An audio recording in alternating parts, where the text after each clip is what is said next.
Hi guys, welcome to Pushpa 2 trailer review. Trailer ఎలా ఉందంటే KCPD భయ్య. ఇప్పటిదాకా ఎవరైనా అల్లు అర్జున్ కి యాంటీ ఫ్యాన్స్ అంటూ ఎవరైనా ఉంటే వాళ్ళు కూడా ఫ్యాన్స్ అయిపోతారు. ట్రైలర్ కట్ కూడా అంత అమేజింగ్ గా ఉంది. ఇప్పటిదాకా ఎవరైనా ట్రైలర్ చూడకపోతే వెళ్ళి చూసేయండి, డబ్బులతో పని లేదు, యూట్యూబ్ లోనే ఉన్నది, చక్కగా చూడొచ్చు. ట్రైలర్ ని ఎంజాయ్ చేస్తారు నిజంగా చెప్పాలంటే. పార్ట్ 1 అంతా తను చిన్నప్పటి నుంచి ఎదుర్కొనే అవమానాలని ఎదుర్కొంటూ ఎలా ఒక సామ్రాజ్యాన్ని నిర్మించుకున్నాడు అనే దాని మీద చూపిస్తాడు. ఈ రూల్ వచ్చేసరికి ఆ నిర్మించుకున్న సామ్రాజ్యాన్ని ఎలా ఏలాడు అనేదే సినిమా అంతా. అది కూడా కరెక్టే కదా, మనం ఎంతవరకు ఎదిగామన్నది కాదు, దాన్ని ఎలా నిలబెట్టుకున్నాం అనేదే అందరూ చూస్తారు. ఈ సినిమా కూడా అలాగే ఉండబోతుంది. అలా ఉండబోతుందేంటి, అదే చూపిస్తాడు ట్రైలర్ లో కూడా.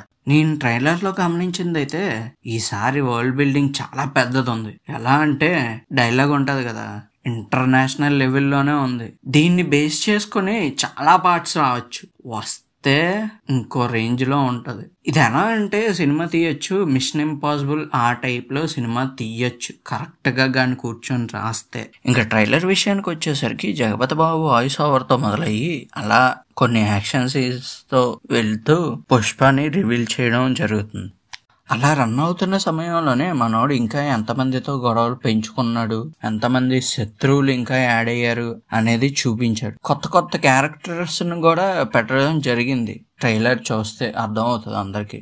అదే కాకుండా బన్వర్ సింగ్ షెకావత్ తో ఈసారి చాలా టఫ్ కాంపిటీషన్ ఉన్నట్టు చూపించారు. ట్రైలర్ లో మెయిన్ హైలైట్స్ ఏంటంటే dialogues and Srivalli Pushpa chemistry. ఈ రెండు చాలా బాగా క్లిక్ అయ్యాయి ట్రైలర్ లో. ఒక దగ్గర సీన్ ఉంటది ట్రైలర్ లో, శ్రీవల్లి పాదం తీసుకుని పుష్ప గడ్డాన్ని సవరించుకుంటాడు భయ్య, అదైతే వేరే లెవెల్. ఇదే కాకుండా జాతర సీక్వెన్స్ దగ్గర పైట్ చెంగుని ఎగరేసినప్పుడు ఆ సర్కిల్ టైప్ లో ఏదైతే వస్తుందో ఆ పోస్టర్ అయితే ఇంకా బేభత్సం. అది ట్రైలర్ గురించి ఒక మాటలో చెప్పాలంటే ఒళ్ళు దగ్గర పెట్టుకుని నీట్ గా కట్ చేశారు. అది ఎడిటర్స్ అవ్వచ్చు, సుకుమార్ గారు అవ్వచ్చు, చాలా జాగ్రత్తగా కట్ చేశారు ట్రైలర్. అది స్పష్టంగా తెలుస్తుంది. కాకపోతే బిగ్ స్క్రీన్ మీద చూసేటప్పుడు కూడా అదే ఫీలింగ్ రావాలి.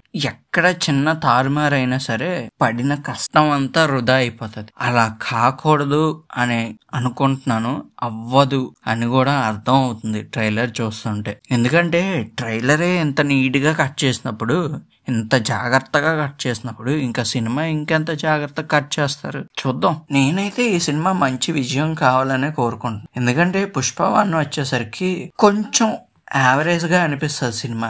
ఆ టైంకి అది గ్రేట్ సినిమాయే, బట్ చూసే విధానం మటుకు కొన్ని పోర్షన్స్ ఓకేష్ గా ఉంటాయి. ఇది మాత్రం ట్రైలర్ చూస్తుంటేనే వేరే లెవెల్లో ఉంది. చూద్దాం మరి సినిమా వచ్చేసరికి ఎలా ఉంటుందో. ట్రైలర్ లో చాలా హిడెన్ థింగ్స్ ని సుకుమార్ గారు కావాలని యాడ్ చేసినట్టు కనిపిస్తుంది. అవి ఎలాంటివంటే, ఒక షాట్ లో చాలా మంది ఉండి పుష్పతో సహా రెడ్ శాండల్వుడ్స్ తో ఎవరినో కాల్స్తున్నట్టు చూపిస్తారు, ఎవరిదో బాడీ. చాలా మంది అంటున్నారు అది శ్రీవల్లి బాడీయే, శ్రీవల్లి చనిపోయిన తర్వాత ఆ శాండల్వుడ్ మీద వేసి కాలుస్తున్నారు అని చెప్తున్నారు. మరి సినిమా వచ్చిన దాకా కానీ అది ఎంతవరకు నిజమో మనకైతే తెలియదు. ఇంకో షాట్ లో చూస్తే మనోడు జపాన్ వాళ్ళ అందరి దగ్గర కూర్చొని హవాలా నోట్ని చూపిస్తూ ఉంటాడు. మేబీ నేను అనుకోవడం అయితే అక్కడికి వెళ్తున్నప్పుడే కొంతమంది ఫారినర్స్ తో ఫైట్ ఉండొచ్చేమో, ఆ ఫైటే మనకి సీ దగ్గర చూపించిన ఫైట్ ఏమో అని అనుకుంటున్నా. అందుకే అక్కడ డైలాగ్ కూడా పెట్టేశారు, కావలిస్తే బాగా గమనించండి మీరందరూ. నేను ఒక విషయాన్ని అయితే బలంగా అనుకుంటున్నాను. అదేంటంటే ఒక షాట్ లో పుష్ప బ్రిడ్జ్ మీద నుంచి సముద్రంలో పడిపోతాడు. నాకు తెలిసి అక్కడి నుంచి పుష్ప హైడ్ అయిపోయి మళ్ళా ముసలోడు అయిన తర్వాత కనిపిస్తాడేమో అని అనిపిస్తుంది. ఆ షాటే మనం ఫస్ట్ టీజర్ లో చూపించిన ఓల్డేజ్ లుక్ అవ్వచ్చేమో అని. మేబీ, ఐ థింక్ అంతే. ఎవరు తప్పుగా అనుకోకండి దీన్ని, నేను అలా థింక్ చేస్తాను. ఎందుకంటే అక్కడి నుంచి పడిపోవడం కూడా ఫుల్ బాడీ అంతా ఇంజ్యూర్ అయ్యే ఉంటది అక్కడక్కడ, అందుకు అలా థింక్ చేస్తాను. అంతకు మించి ఇంకేం లేదు, తప్పుగా అయితే అనుకోకండి. ఈ సీన్స్ అన్నిటినీ అనుకోవడం మాత్రమే. సినిమాలో ఎలా చూపిస్తారా అనేది వాళ్ళ ఇష్టం. ఎందుకంటే మనం సినిమా తీసిన వాళ్ళం కాదు, అక్కడ ఏం జరుగుతుందో చెప్పడానికి. మనకు ఆ సీన్ కూడా తెలియదు, ఏదో మామూలుగా థింక్ చేసి చెప్తాం అంతే ఎవరైనా సరే. ఓకే గాయ్స్, ఇది వాళ్ళ వీడియో. ట్రైలర్ ఎవరైనా చూడకపోతే ఇప్పుడు దాకా వెళ్ళి చూసేయండి, మెస్మరైజింగ్ అవుతారు. ఎందుకంటే అల్లు అర్జున్ లైఫ్ టైంలోనే ఇలాంటి ట్రైలర్ పడ్డం అనేది ఫస్ట్ టైం చెప్తున్నానుగా, ఫస్ట్ టైం. ఈ వీడియో కనుక మీకు నచ్చినట్టయితే లైక్ చేయండి, షేర్ చేయండి, సబ్స్క్రైబ్ చేసుకోండి.